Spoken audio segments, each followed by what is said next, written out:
bi jamukan be accord d'Alger de kan bɛnkan min kɛra Alger ni a kun cɛra Bamako ni y'a san 5 ye n'a kun tun ye ka kɛlɛ ban kɔrɔn fɛ fan fɛ Mali la an bɛɛ b'a dɔn gɛlɛya caman donna la fo a nana ye k'a fɔ sisan dialogue national kɔnɔ wa maliyɛn fanba hakilina y'o ye accord ni a kan ka falenw kan ka k'a kɔnɔ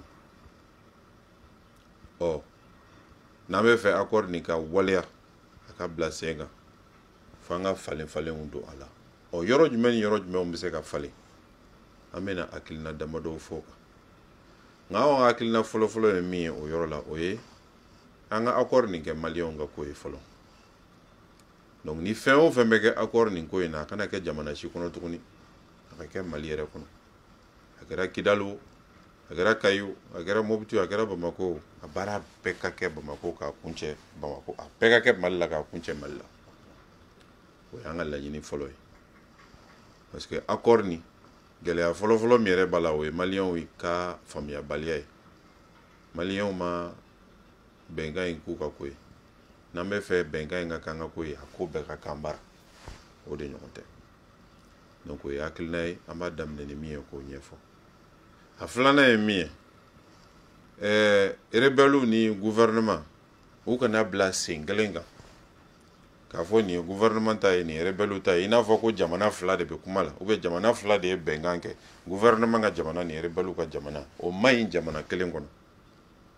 rebelles fɛn fɛn bɛ yen a bɛɛ bɛ Mali de kɔnɔ maliyɛnw de don u b'u yɛrɛ ye gouvernement kɔnɔ olu yɛrɛ dɔw bɛ gouvernement na Mali tɔgɔ la donc an bɛ accord bayɛlɛma ka gouvernement ni rebelles k'u bɔ sen kelen kan gouvernement ye Mali bɛɛ ye rebelles ye Mali fan dɔ mɔgɔw ye minnu ma sɔn fɛn dɔw ma ni bɛnkan kɛra pour que kow ka basigi a ka kɛ bɛɛ ka hɛrɛ ye an ka bayɛlɛmani k'o yɔrɔ fɛnɛ na o b'a kɛ fɛn caman bɛna se ka bila sen kan ka sɔrɔ fɔɲɔgɔnkɔ ma don a la o b'a kɛ maliyɛn fan tɔw fɛnɛ tɛna gɛlɛya sɔrɔ k'a kɛ k'a fɔ ko maliyɛn dɔw bɛ olu bilalen bɛ maliyɛn dɔw sanfɛ o ka bɔ a la o yɛrɛ fɛnɛ de ye hakilina sabanan ye ne bɛna min fɔ accord ko la n'i ye accord nin kalan yɔrɔ caman na a sɛbɛnnen k'a fɔ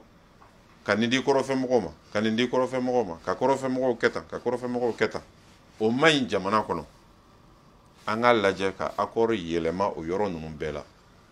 fɛn fɛn bɛ maliyɛnw bɔ ɲɔgɔn na k'a kɛ komi dɔw ka fisa ni dɔw ye o man ka ye gafe in kɔnɔna la tuguni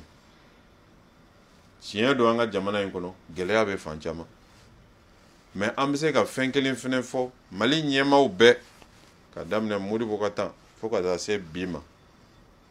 u ye baara kɛ tuma o tuma gouvernement sigi o assemblée sigi o yɔrɔ o yɔrɔ sigilen u y'a lajɛ ka dɔɔni di jamana fan bɛɛ ma donc jamana fan si tɛ se k'a fɔ k'i tora kɔ hali n'a taara k'a fɔ ko k'a compter de a bɛ ye o sira kan wa ni an ka fonction publique fɛnɛ ta i b'a ye o kelen de don donc an kana kɛ k'a fɔ komi jamana fan dɔ mɔgɔw tolen bɛ kɔ il faut que ka fɛn caman d'olu ma o ma deli ka kɛ Mali kɔnɔ wa o bɛ kɛ sira ye ka maliyɛnw fara ka bɔ ɲɔgɔn na donc an ka yɛlɛma don o fɛnɛ na yɛlɛma wɛrɛ ye mun ye accord nin kɔnɔna la o ye min ye marifa ka bila rebelles fɛ n'o ye désarmement ye o ka kɛ baara fɔlɔ ye parce que a ka gɛlɛn k'a fɔ ko fɛn fɛn bɛ kɛ kɔrɔn fɛ k'a bɛ kɛ k'a sɔrɔ marifa bɛ rebelles bolo rebelles n'u ka armée bɛ yen a ka gɛlɛn yɛlɛma ka don kow la tant que o bɛ yen donc an k'a lajɛ ka désarmement ni démobilisation k'o kɛ baara fɔlɔ ye accord kɔnɔ o tɛ accord kɔnɔ bi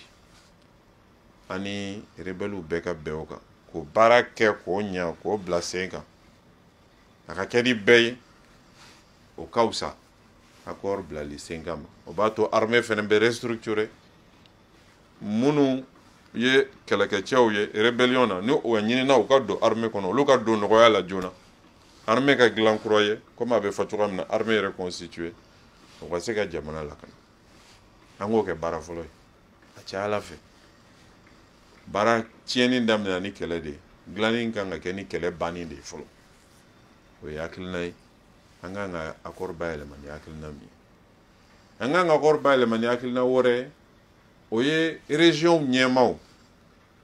mɔgɔw y'a fɔ ko ka région ɲɛmaa ta komi président bɛ ta cogoya min na ko o man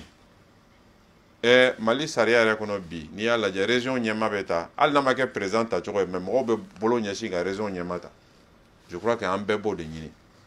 donc an ka lajɛ ka yɛlɛma don accord kɔnɔna la ka taa an ka sariya yɛrɛ bɛ cogoya min na bi région ɲɛmaaw ka ta ten pour que région mɔgɔw k'u bolo ɲɛsin u ka ɲɛmaa ma o fana ka ɲi o de bɛ fanga di ɲɛmaa ma o ye bayɛlɛmali ye bayɛlɛmali min a bɛna ɲa accord nin ma o kɔfɛ yɛlɛmali wɛrɛw bɛ yen dɛ mɔgɔw b'u ka hakilinata di mais an mana bɛnkan fɛn fɛn kɛ sisan an k'a lajɛ ka fɛnw fɛn ciya baara min bɛ bila sen kan nin dɔgɔkun in na baara min bɛ bila sen kan nin dɔgɔkun wɛrɛ min na le baara min bɛ bila sen kan kalo wɛrɛ la o bɛɛ ka sɛbɛn accord kɔnɔ wa min kan ka kɛ fɛnɛ o ka sɛbɛn accord kɔnɔ pour que ni retard sɔrɔla min na a ka dɔn maa min nɔ don gouvernement mɔgɔ dɔ don préfet dɔ nɔ don opérateur économique dɔ nɔ don ou bien maa wɛrɛ nɔ don bɛɛ jɔyɔrɔ ka dɔn nin ko in na comme ça u bɛ kow lajɛya nin bɛɛ kɔfɛ an ka laɲini ye min ye an ka gouvernement kɔnɔ an ka ministère dɔ sigi min ka baara tɛ kɛ foyi ye ka accord bila sen kan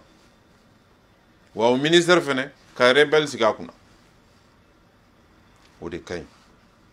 ni maaw wulila mali ko la ko ka ko dɔw lakile u yɛrɛ k'a bila a baara lakilenni kunna o de ka ɲi kulu wɛrɛw ka sigi o ministère kɔnɔ pour que a bɛ lakilen yɔrɔ yɔrɔ fɛ baara fɛ bila sen kan yɔrɔ yɔrɔ fɛ o ministère k'o baara bila sen kan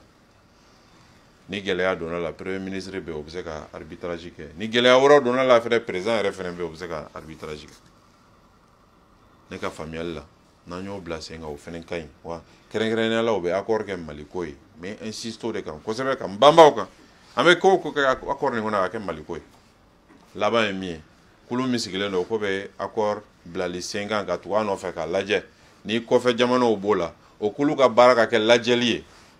mais o kulu ka baara kana kɛ bilali sen kan ye komi an ɲɛ b'a la cogoya min na n'o ye comité de suivi ye n'an ye nin yɛlɛma ninnu don a la a ka ca ala fɛ accord nin bɛna kɛ mali ka accord ye a bɛna kɛ maliyɛnw ka accord ye a bɛna bila sen kan fɛnɛ ni maliyɛnw ka dɛmɛ kɔfɛ mɔgɔw fɛnɛ bɛna u ka dɛmɛ fara an ka dɛmɛ nin ye an ka ko de anw kan ka nin ko in ta de k'a kɛ an yɛrɛ ka ko ye k'a bila sen kan an yɛrɛ sababu la olu ye hakilina ye n tun bɛ fɛ ka hakilina min tila an ni ɲɔgɔn cɛ accord d'Alger ko la a bayɛlɛmani ani a bilali sen kan ko la